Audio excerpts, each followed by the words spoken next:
சூர்யா பல வருடங்களாக ஒரு தியேட்டர் ஹிட்க்கு போராடி வருகிறார். இந்த நேரத்தில் கார்த்திக் சுப்ராஜ் என்ற நம்பிக்கை இயக்குனருடன் கைகோர்க்க, ரெட்ரோ அந்த நம்பிக்கையை காப்பாற்றி சூர்யாக்கு கம்பேக் கொடுத்ததா பார்ப்போம். கதைக்களம் சூர்யா முதல் காட்சியிலேயே தன் அப்பாவை பறிகொடுத்து நிற்க அவரை தத்தெடுத்து வளர்க்கிறார் ஜோஜு ஜார்ஜ் மனைவி. இந்த விபத்திற்கு பிறகு சூர்யா சிரிப்பு, சந்தோஷம் என்பதை மறக்கிறார். என்னதான் ஜோஜு ஜார்ஜையை சூர்யா அப்பாவாக பார்த்தாலும் அவரோ ஒரு அடியாளாக தான் பார்க்கிறார். அவரை வைத்து பல நாச வேலைகளை பார்க்கிறார். அதே நேரத்தில் சூர்யாவுக்கு பூஜா மீது காதல் வர அடிதடி எல்லாத்தையும் விட்டு திருமண வாழ்க்கையில் நுழைய முயல்கிறார். ஆனால் அப்பா தனக்கு கொடுத்த கடைசி வேலை ஒன்றை சூர்யா செய்யாமல் அதை மறைத்து வைக்கிறார். இதனால் கோபமான ஜோஜு ஜார்ஜ், பூஜாவை கொன்றால்தான் நீ அதை சொல்வாய் என கொல்ல வர ஜோஜு ஜார்ஜ் கையை சூர்யா வெட்டுகிறார். இதனால் பூஜா கோபத்துடன் அந்தமான் செல்ல சூர்யா சிறை செல்கிறார். பிறகு தன் காதலி இருக்கும் இடம் தெரிந்து சூர்யா அங்கு செல்ல, அதே நேரத்தில் ஜோஜு ஜார்ஜ் குரூப் மற்றும் சிலர் சூர்யாவை துரத்தி வர, பிறகு என்ன ஆனது? யுத்தத்தில் என்பதே மீதிக்கதை. கார்த்திக் சுப்ராஜ் ரஜினி ரசிகர் என்பதாலேயே தளபதி படத்தில் இன்ஸ்பியர் ஆகியிருப்பார் போல. இவர் கிருஷ்ணர் கதை ஒன்றை இந்த காலகட்டத்திற்கு ஏற்றது போல் எடுத்துள்ளார். படத்தில் நிறைய மெட்டபர் குவிந்துள்ளது. வேல் அச்சுடன் பிறக்கும் சூர்யா அடிதடி சண்டை என இரத்த வெள்ளத்தில் மூழ்க, அந்த வெள்ளத்தின் அணையாக பூஜாவின் காதல் கிடைக்கிறது.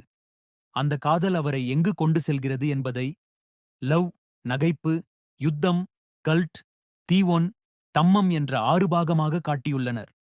சூர்யா கண்டிப்பாக ஒரு நடிகராக செம கம்பேக் தான். அதிலும் படத்தில் ஆரம்பத்தில் திருமண மண்டபத்தில் வரும் அந்த சிங்கிள் ஷாட் சீன்கே கொடுத்த காசு தகும் என்பது போல் மிரட்டியுள்ளது படக்குழு உழைப்பு. பூஜா அத்தனை அழகு, வெறும் அழகு மட்டுமில்லாமல் இதில் கொஞ்சம் நடிக்கவும் செய்துள்ளார். சூர்யா பூஜா ஜோடி படம் முழுவதுமே செம ட்ரீட் தான். டம்மந்தமான் சென்று மக்களை மீட்க கடவுள் வருவார் என்ற நிலையில் அந்த கடவுளாக சூர்யா வருவது, அரசன் எனப்படும் அரக்கர்களை அவர் கொல்லப்போவது, அதை கதையாக கனெக்ட் செய்த விதம் என அத்தனையும் நன்றுதான். ஆனால் அந்த போராட்டத்தில் சுவாரஸ்யம் இருந்ததா என்றால் கொஞ்சம் கேள்விக்குறிதான். சிரிக்கவே சிரிக்காத சூர்யா இடைவேளையில் சிரிக்கும்போது நிமிர்ந்து உட்கார வைத்து, இரண்டாம் பாதியில் ஆங்காங்கே மட்டும் நிமிர வைக்கிறது. ஒரு கட்டத்தில் அட இது என்ன 1000ல் ஒருவன் மாதிரியே இருக்கே என அவர் பேசும் நடிக்கும் காட்சிகள் ரசிக்க வைக்கிறது. மேலும் நாசர், பிரகாஷ்ராஜ் போன்ற பிரபல நடிகர்கள் எல்லாம் ஏதோ வந்து செல்கின்றன என்பது போல்தான் உள்ளது.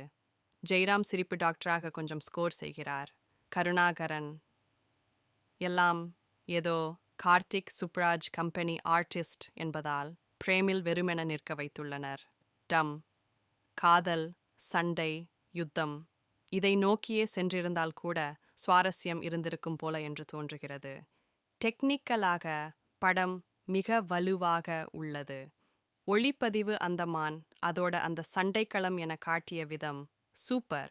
படத்தின் மற்றொரு ஹீரோ சந்தோஷ் நாராயணன் மிரட்டி எடுத்துள்ளார் பின்னணியில். இரண்டாம் பாதி இன்னமும் கொஞ்சம் சுவாரஸ்யமான காட்சிகள் இருந்திருக்கலாம்.